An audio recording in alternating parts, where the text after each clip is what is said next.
Girlfriend के murder में सामने आया दाऊद। सोशल मीडिया से खुला आशिक का राज। आंखों में आंसू लेके होठों से मुस्कुराए, हम जैसे जी रहे हैं कोई जी के तो बताए। दाऊद ने इस गाने पर अपनी गर्लफ्रेंड को लेकर ही रील बनाया होगा, जिसने अपने सोशल मीडिया पर बकायदा इस रील को शेयर किया था। इस रील में आप देखेंगे तो दाऊद किसी गार्डन में बैठा नजर आ रहा होगा, लेकिन चेहरे के हाव भाव से साफ पता चल रहा था जैसे वो किसी पर खुन्नस खाया बैठा हो। उसकी आंखों में नफरत साफ साफ दिखाई दे रही थी। तभी तो 20 साल की गर्लफ्रेंड की हड्डियां तोड़ी, पत्थर से उसका चेहरा कुचला और फिर रफू चक्कर हो गया। वो लड़की तो उस पर मरती थी, लेकिन उसके प्यार ने ही उसका कत्ल कर दिया। सोचने वाली बात है कि मोहब्बत करने वाले आखिर इस कदर कैसे हैवान बन जाते हैं, जो अपने हाथों से ही उन्हें मौत के घाट उतार देते हैं। क्या प्यार करना इतना आसान है? और तो और उसे निभाना तो दूर, उस प्यार से उसकी जिंदगी छीनने का हक आखिर इन सबको किसने दिया? नवी मुंबई पुलिस ने सोमवार यानी 29 जुलाई को एक हत्याकांड के बारे में ज्यादा जानकारी देते हुए पीटीआई को बताया था कि लड़की की हत्या कर लाश को झाड़ियों में फेंका गया था। लड़की की उम्र 20 साल बताई गई थी। अब इस मर्डर केस को सुलझाने के लिए कई टीमें बनाई गई थी। दरअसल शनिवार की सुबह लड़की की लाश नवी मुंबई में उरण रेलवे स्टेशन के पास घने जंगल के झाड़ियों में बरामद की गई थी।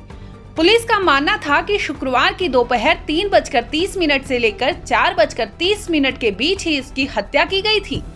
अब इस केस में सीसीटीवी भी हाथ लगा है, जिसके मुताबिक लड़की का बॉयफ्रेंड दाऊद दिखाई दे रहा था।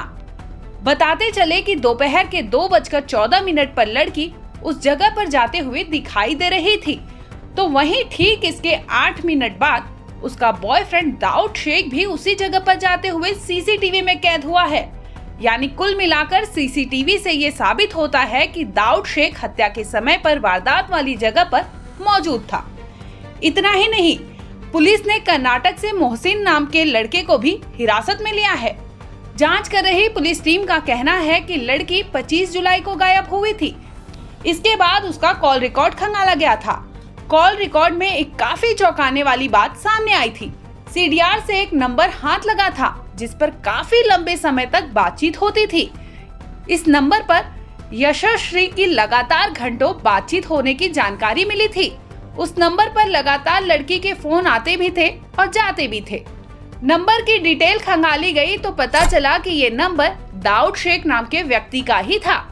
जिसके बाद पुलिस ने जांच की तो पता चला कि दाऊद उसका बॉयफ्रेंड था, जिस पर कभी खुद यशस्वी और उसके परिवार ने पॉक्सो केस में एफआईआर भी दर्ज करवाई थी।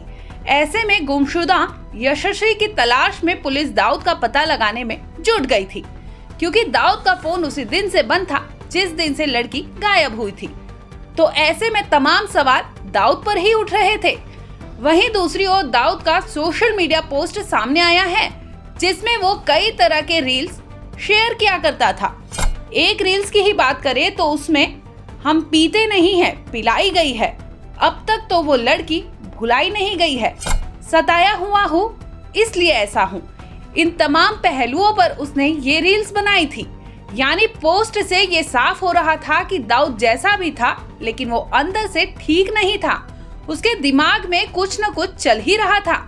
दूसरी ओर उसके दिल की बात करें तो कहीं न कहीं उसके पोस्ट से ये पता चल रहा था कि वो दिल से टूट चुका था और प्यार मोहब्बत में खुद को अकेला पा रहा था। फिलहाल इस केस को लेकर दाऊद से पूछताछ जारी है। ब्यूरो रिपोर्ट, क्राइम तक।